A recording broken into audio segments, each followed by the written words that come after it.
Hey guys, back for blog number 4. Today I'm going to talk about my first day. Technically it was supposed to be today, my first instructional day, but seeing as how it's President's Day, and even though I was supposed to be in school today, Old Man Winter had a nice little surprise. So after dumping all that snow, I got the day off. But so on Friday, I guess it was technically my first day. You know, the kids know me, but I guess reintroduced myself, told them how excited I was to start, and hope that they're excited because it's going to be a new experience for the both of us. My first time creating lesson plans and teaching them to students, and most likely the first time these kids have ever had a student teacher. But other than that, you know, I went over some rules and expectations, then had them had them do a writing prompt, and if we finished early, they worked on the study cards that I'm going to have them do throughout my units. But in terms of the rules and expectations I laid out, the first thing I told them was the rules that applied under Mr. Gregory are going to apply under me with a few tweaks here and there. For instance, I talked to them about the lining up outside the classroom before class. We're still going to do that just so I can keep things uniform for Mr. Gregory when I leave. But I'm not going to address the females and the males. You know, I'll just ask everybody how they're doing, and then they can orderly go into the classroom. And that's the same thing when they exit. You know, I'll tell them to pack up, and when everybody's packed up, I'll let them go. But other than that, you know, I talked about a few things. Most importantly, since I'm going to be doing a lot of discussions, and the students are going to be actively engaging one another and me in the classroom, one of my first and most important rules was that if you are going to say something, but you wouldn't say it to the person that you respect the most in the world, then it's probably not appropriate for the classroom. If there are going to be, you know, things said that I find inappropriate, I can deal with it on a student-by-student basis, but I just needed to get that out there so they understood what I expect in terms of how the discussions are going to go. I went over consequences. You know, I told them that my disciplinary action and the consequences from their actions are going to be equal to the action itself. You know, if they're talking, I'm not going to send her to the principal's office. But at the same time, if a kid hauls off and punches another one, there's not really much I can do there other than send them to the principal's office. I also went over, what were the other rules? I probably have them in front of me, but you get the gist of it. I went over a bunch of rules and stuff like that.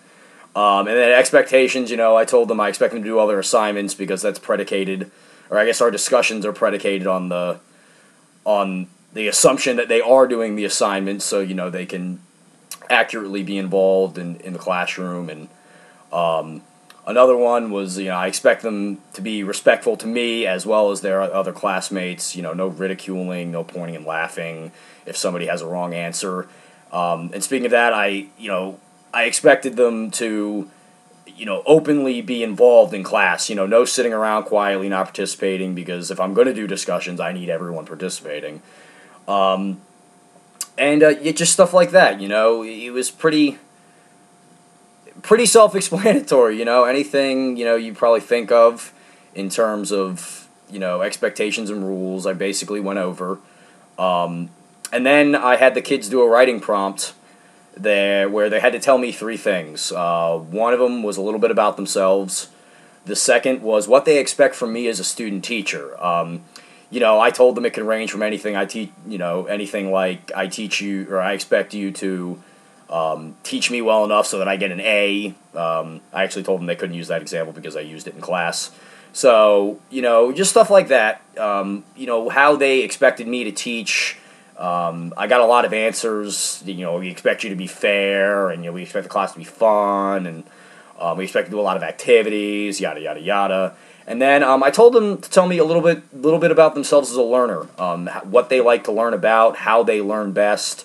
I got a lot of kids saying, you know, I'm a very visual learner, which will be great because I'll, you know, be teaching very visually, I guess, you know, a lot of drawing on the board, PowerPoints, some videos and stuff.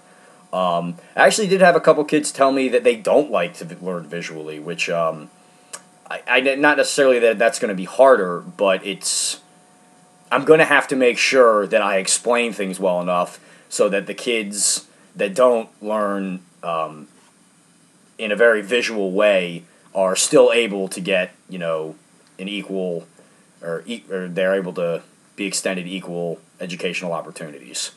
And yeah, I think in 3 of the 4 classes we finished up a little early, so I had them work on their study cards for SOL 11. I let the kids ask questions about me, about how I'm going to teach, stuff like that. Some of the questions started getting a little off topic. Like, do you play Xbox Live? What's your gamer tag? Stuff like that. And obviously I wouldn't give any of that information out, but when that did happen, I got them back on track. And it actually turned out in one of the periods I actually had to discipline a kid. I had to give him lunch detention on the first day. He kept talking, and while I was talking, I warned him. I said, hey, it's there are like 10 minutes left in class. Just be quiet for the rest of the time. It'll be all right. And he kept talking, so I finally told him, I was like, hey, 5 minutes left in class. You're not allowed to talk. You've got a muzzle on. Yada yada yada. And right after I said it, he kept going again. So I stopped class, gave him lunch detention, and I guess he was a little bit of a sacrificial lamb, to put it in those kind of terms, just because, I know these kids are going to push me to my limit because I'm a student teacher and I'm a young guy, and I'm pretty sure that's exactly what that kid was doing. And, like I said, I gave him a couple warnings, and then that was it. I immediately gave him a lunch detention, and I don't think we will be having that problem anymore. But I guess tomorrow will actually be my first day teaching. I'm going to have to, work some stuff around in terms of my first unit because of the snow day. But, I'm sure it'll all get worked out, and it's going to be great. So I will check back in next week with how everything's going. So I'll talk to you then, guys. Bye.